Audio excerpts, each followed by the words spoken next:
Dandy go roundy, no boo boo boo, blenders. Alright no, kantange tangu neka low speed. Ndijimanyire there's no need.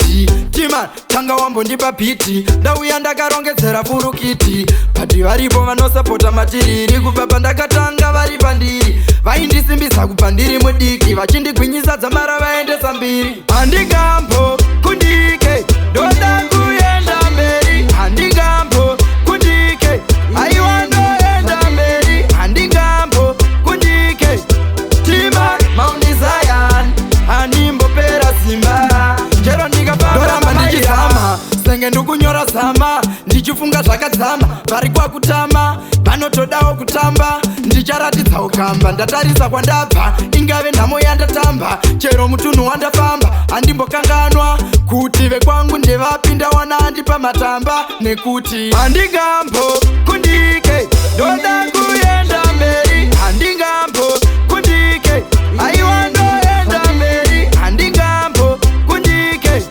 Tima Mount Zion Handimbopera simba Chero ndikafamba mamaira apa ndasvika ndabata timani ndikati mukoma hona ikani ngoma dzangu idzine patani ndoda kuimba si hapana mari handina nguva ndoda kurira kuredhiyo stereo ende ndichanetsa kutopfura kana pfiriyo miridzo akubuda miriyo ndini here wekumusha ndafadza mamiriyo. Handigambo kundike ndoda kuenda mberi. Handigambo kundike aiwa ndoenda mberi. Handigambo kundike Tima Mount Zion Handimbopera simba Chero ndikafamba mamaira kantange zvangu neka low speed ndichimanyire there's no need. Tima tanga wambo ndipa piti ndauya ndakarongedzera furukiti pati varipo vanosapota matiriri kubaba ndakatanga vari pandiri vaindisimbisa kupandiri mudiki vachindigwinyisa dzamara vaendesa mbiri. Handigambo